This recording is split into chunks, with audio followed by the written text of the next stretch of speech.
करमा दिखाकर उसने के जलवे बना दे जब दीवाना जले न क्यों परवाना।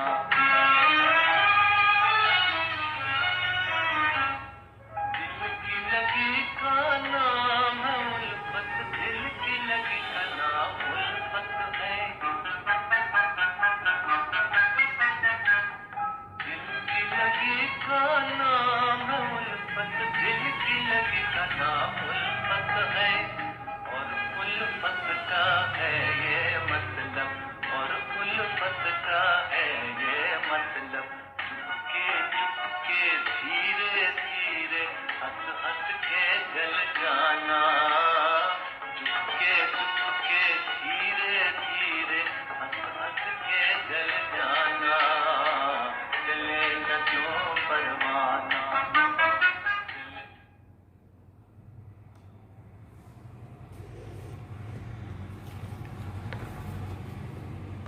ओम शांति। बाबा गुड मॉर्निंग। आज बाबा के 20 नवंबर 2021 के महावाक्य हैं। बाबा ने सार में कहा, मीठे बच्चे, सबको एक बाप का ही परिचय दो, एक बाप से लेन देन रखो, बाप को ही अपना सच्चा पोता मेल दो। बाबा ने प्रश्न पूछा, बच्चों से अब तक भी अनेक प्रकार की भूलें होती रहती हैं, उसका कारण क्या है? बाबा ने पूछा।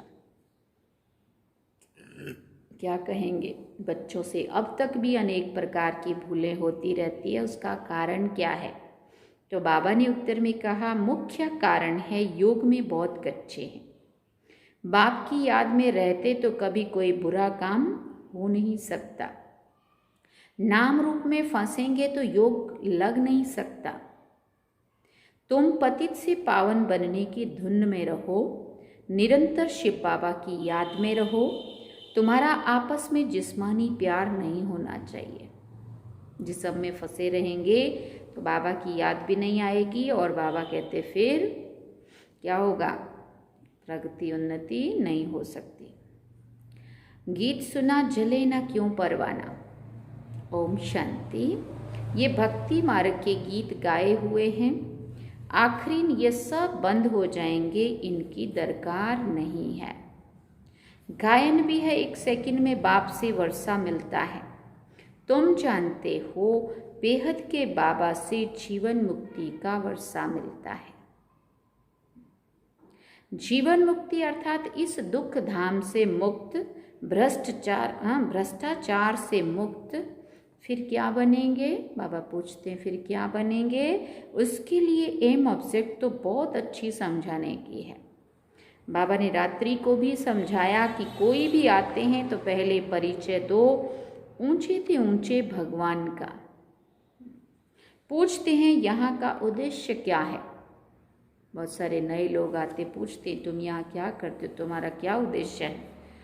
तो पहले परिचय देना है बेहद के बाप। अब वो कहते हैं मुझे याद करो तो तुम पावन बनेंगे। गाते भी हैं, हे पतित पावन आओ।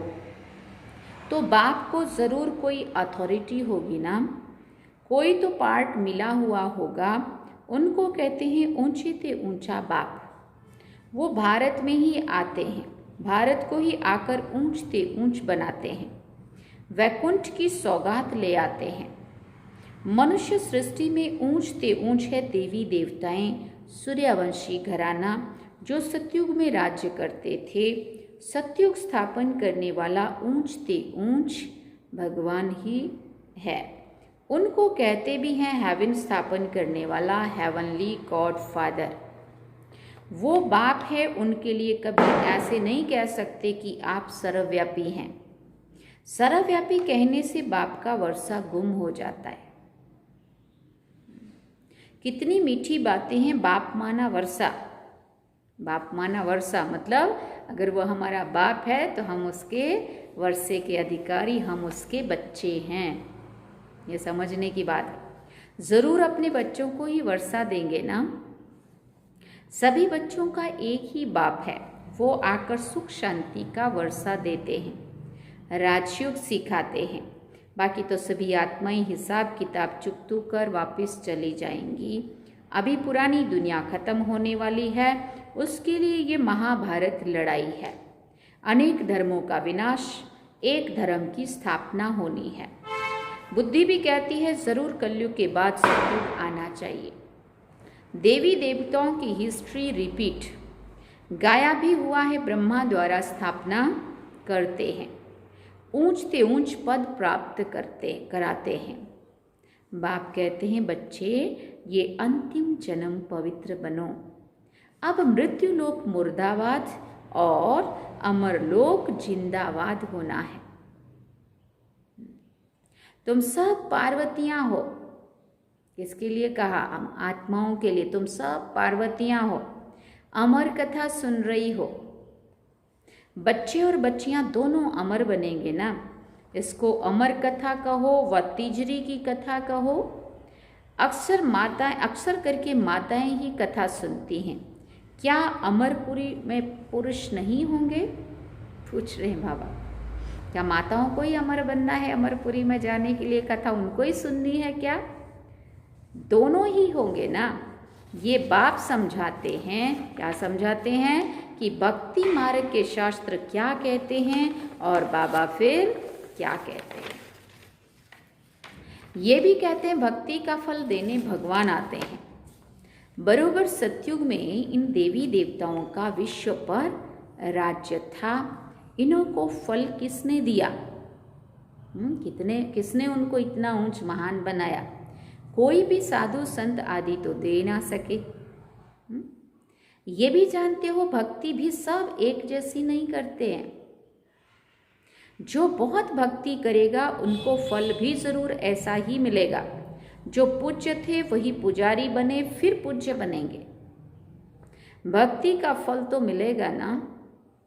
ये बातें भी सब समझानी होती है। पहले पहले त्रिमूर्ति पर समझाना है। ऐसा नहीं कि पहले सीढ़ी के चित्र पर ले जाओ। हाँ, ये है डिटेल की बातें।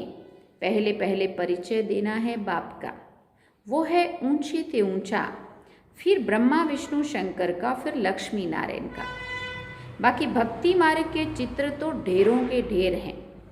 पहले पहले ये बोलो कि बेहद का बाप है जिससे हम बेहद स्वर्ग का वर्षा लेते हैं। ऊंचे ते ऊंचा भगवान वर्षा भी ऊंचे ते ऊंचा देते हैं। भारत में शिव जयंती भी मनाई जाती है। जरूर हेवनली गॉड फादर ने आकर हेवन स्थापन किया होगा। बाप ही स्वर्ग स्थापन करते हैं। फिर 5000 वर्ष के बाद बाबा का जो बनाया हुआ स्वर्ग है, सतयुग है, वो फिर उसमें जन्म मरण के चक्कर में आते आते हम सब आत्माएं नीचे उतरती जाती हैं और ये एक दिन आके कलयुग तक पहुँच के ये दुनिया नरक बन जाती है। राम को भी आना पड़ता है तो समय पर रावण को भी आना पड़ता है। राम वर्षा देते और रावण क्या करते हैं? श्राप देते हैं। ज्ञान अर्थात दिन पूरा रात हो जाती है। दिन में सिर्फ सूर्यवंशी चंद्रवंशी, ये बातें नटशेल में समझाने की बहुत सहज है। पहले पहले ऊंच ते ऊंच बाप का परिचय दे पक्का कराना चाहिए। मूल बात ही ये है। सतयुग में देवी देवता घराना था, सतो प्रधान थे, फिर सतो रजो तमो में आए। ये है चक्र। एक ही चीज कायम नहीं रह सकती। तुम बच्चों की बुद्धि में यही याद रहे कि ऊंचे ते ऊंच बाप को याद करना है। इस याद में बहुत कच्चे हैं। बाबा भी अपना अनुभव बताते हैं तो याद ही घड़ी घड़ी भूल जाती है, क्योंकि इनको बहुत ख्यालात रहते हैं। बाबा अपना अनुभव सुना रहे हैं कि याद घड़ी घड़ी भूल जाती, क्योंकि इनको भी बहुत सारे ख्यालात और जिम्मेवारियां बहुत सारी होती है। तब तो कहा जाता है जिनके माथे मामला वो याद कैसे रह सकें। बाबा का सारा दिन ख्यालात चलता रहता है। कितनी बातें सामने आती हैं। बाबा को सुबह उठकर बैठने में जास्ती मज़ा आता है, नशा भी रहता है। बस ये स्थापना होने के बाद हम विश्व का महाराजा बनूंगा फिर से। कितना नशा था बाबा को। जैसे बाबा अपना अनुभव बताते हैं कि पहली पहली मुख्य बात है बाप का परिचय देना। और जो भी बातें कोई कहे, बोलो इससे कोई फायदा नहीं है। हम तुमको परिचय देते हैं ऊंचे ते ऊंचे बाप का, वही ऊंचे ते ऊंच वर्षा देते हैं विश्व का मालिक बनने का। आर्य समाजी लोग देवताओं के चित्रों को नहीं मानते हैं। तुम्हारे पास चित्र देखते हैं तभी बिगड़ते हैं। जिनको वर्षा लेना होगा वो शांति से आकर सुनते रहेंगे। मुख्य बात एक ही है, ऊंचे ते ऊंचे भगवान की। ऊंचे ते ऊंचा ब्रह्मा विष्णु शंकर को नहीं कहेंगे। ऊंच ते ऊंच बाप से ही वर्षा मिलता है, वही पतित पावन है। ये बात पक्की कर लो, गॉड इज वन, परमात्मा एक है। बाबा कहते ये बात पक्की कर लो। बाप माना वर्षा। जब हम बाबा के बन गए तो वर्षे के हम अधिकारी बन ही गए, लेकिन पुरुषार्थ फिर जिसका जैसा, जिसका जितना, उतना ही वर्षे के अधिकारी नंबरवार पुरुषार्थ अनुसार बनेंगे। भारत में आकर बाप वर्षा देते हैं।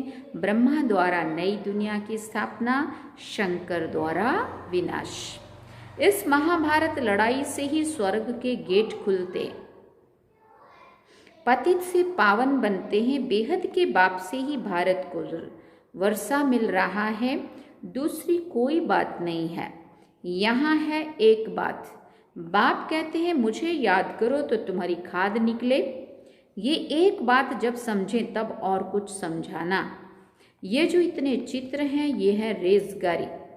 हम कहते हैं ज्ञान अमृत पीकर पवित्र बनो, वो कहते हैं विष चाहिए।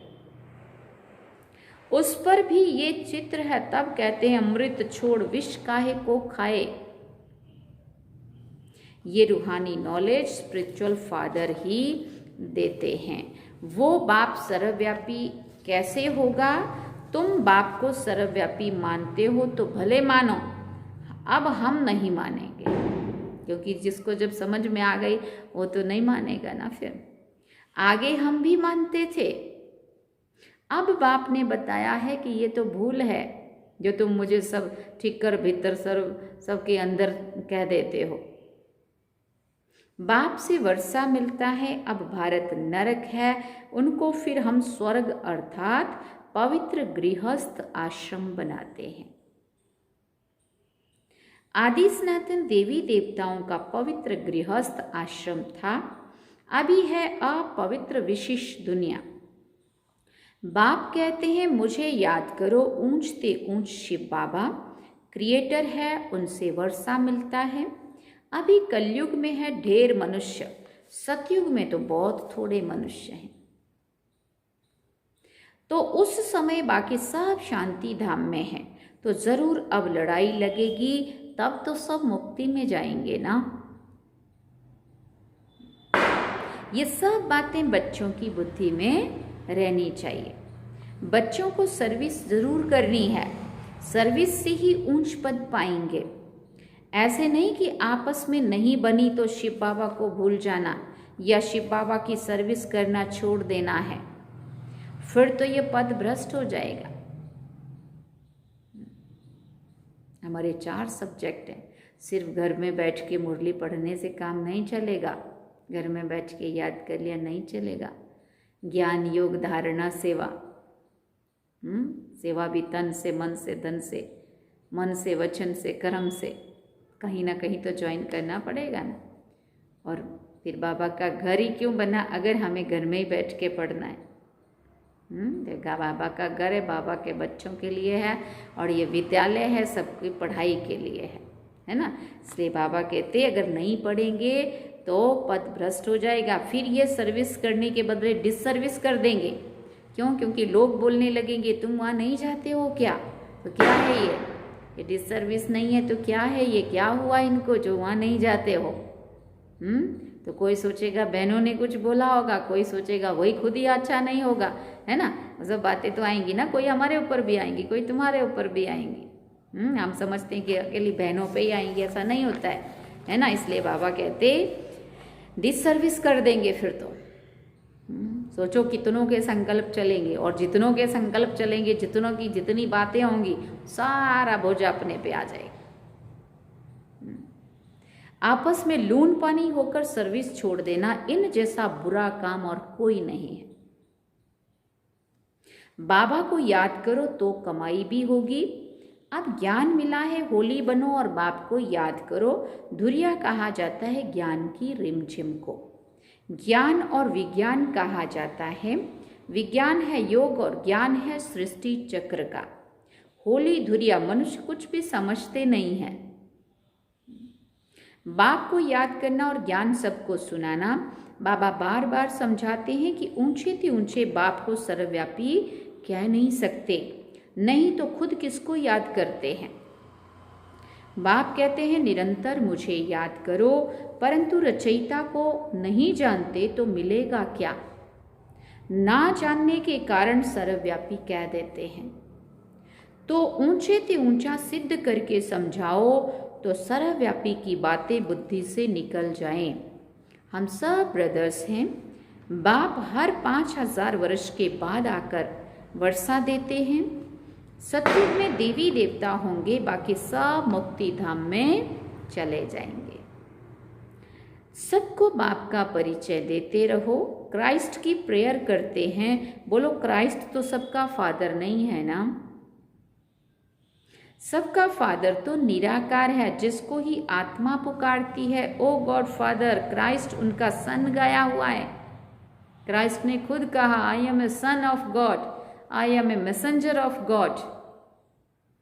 उन्होंने नहीं कहा मैं गॉड हूं। सन से वर्षा कैसे मिलेगा? क्राइस्ट तो रचना है। ऐसे कोई भी शास्त्र में लिखा हुआ नहीं है कि क्राइस्ट को याद करने से आत्मा तमो प्रधान से सतो प्रधान बन जाएगी। धर्मात्माओं को, धर्म पिताओं को याद करके कोई आत्मा सतो प्रधान नहीं बनेगी। उन धर्मात्माओं ने भी तो अपने को परम आत्मा की याद से सतो प्रधान बनाया ना।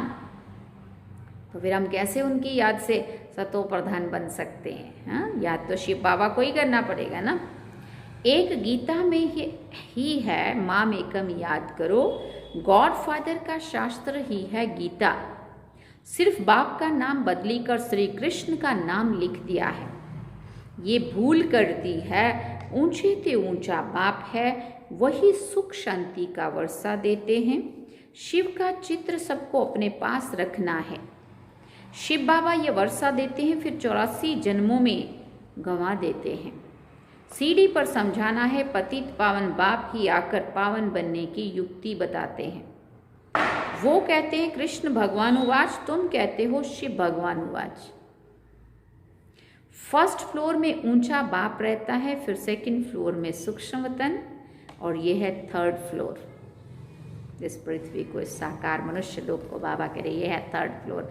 क्योंकि उल्टा झाड़ है ना, बीज ऊपर है, तो बीज वाला फर्स्ट फ्लोर और बीच ऊपर वाला फर्स्ट और बीच वाला सेकंड फ्लोर, और हम अभी यहाँ हैं थर्ड फ्लोर में। यहाँ सृष्टि है, पीछे सूक्ष्म वतन में जाते, वहाँ ट्रिब्यूनल बैठती है, सजाएं मिलती हैं।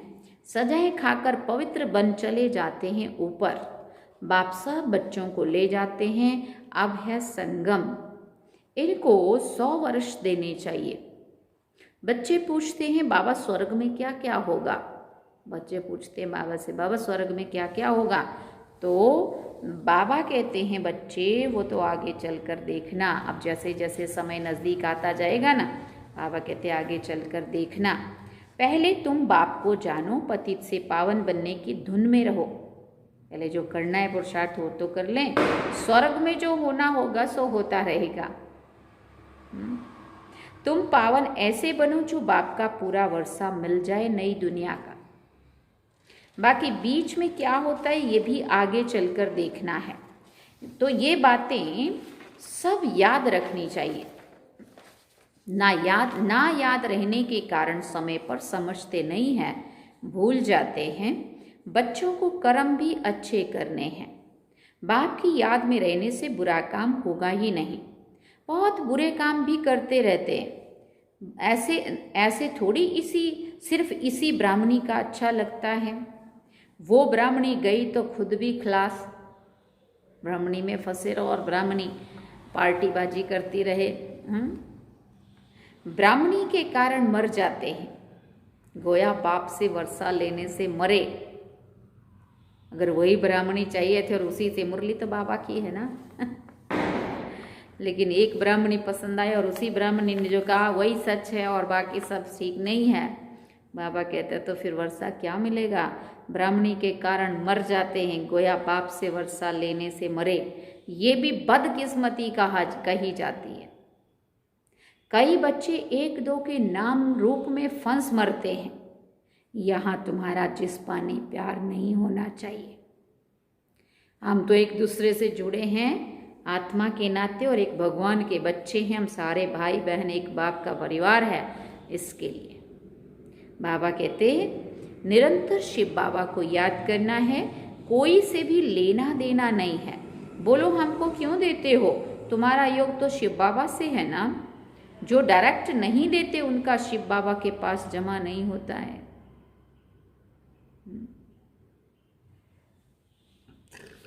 बड़ी गुहिया बात है ये। ब्रह्मा द्वारा स्थापना होती है तो उनके द्वारा सब कुछ करना है। बीच में कोई खा गया तो शिव बाबा के पास तो जमा नहीं हुआ। शिव बाबा को देना है थ्रू ब्रह्मा। सेंटर भी थ्रू ब्रह्मा ही खोलो। आप ही सेंटर खोलते हैं तो वो थोड़ी सेंटर हुआ। बाप दादा दोनों इकट्ठे हैं, इनके हाथ आया गोया शिव बाबा के हाथ आया। कितने सेंटर्स हैं जिनका कोई समाचार ही नहीं है। लिखना चाहिए शिव बाबा आपके सेंटर का ये पोता मेल है। सेठ के पास पोता मेल आना चाहिए ना, जो मालिक है उनके पास तो पोता मेल जाना चाहिए ना। बहुतों का शिव बाबा के पास जमा नहीं होता है। ये भी अक्ल नहीं है, भले ज्ञान बहुत है परंतु युक्ति भी नहीं आती है। बस हमने सेंटर खोला, तुमने जिसको दिया उसने सेंटर खोला, वो शिव बाबा ने थोड़ी खोला। वो सेंटर फिर जोर नहीं भरता है। सेंटर खोलना हो तो शिव बाबा के थ्रू खोलो। शिव बाबा हम ये देते हैं, इसमें लगा देना। बच्चे भूलें बहुत करते हैं, योग में बहुत कच्चे हैं। क्या रिजल्ट बोला, योग में बहुत कच्चे और तभी भूलें होती रहती।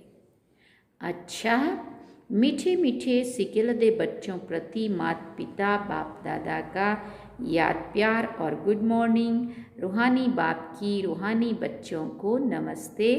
हम रूहानी बच्चों की रूहानी माता पिता बाप दादा को दिलवा चान सिक व प्रेम से याद प्यार, गुड मॉर्निंग, नमस्ते, थैंक यू बाबा, शुक्रिया बाबा। अब धारणा के लिए मुख्य सार है। पहला पॉइंट,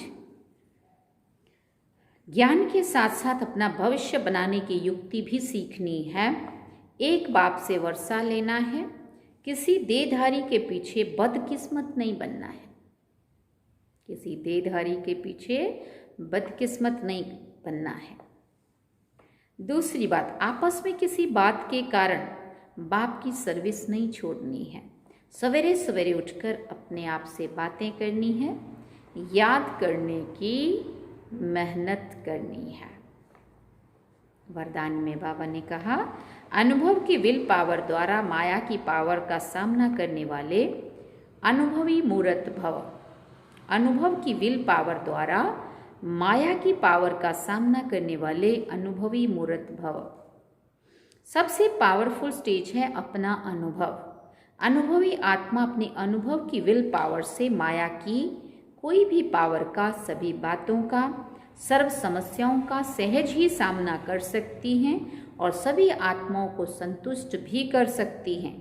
सामना करने की शक्ति से सर्व को संतुष्ट करने की शक्ति अनुभव के विल पावर से सहज प्राप्त होती है। इसलिए हर खजाने को अनुभव में लाकर अनुभवी मूर्त बनो। स्लोगन में बाबा ने कहा, एक दो को देखने की बजाय स्वयं को देखो और परिवर्तन करो।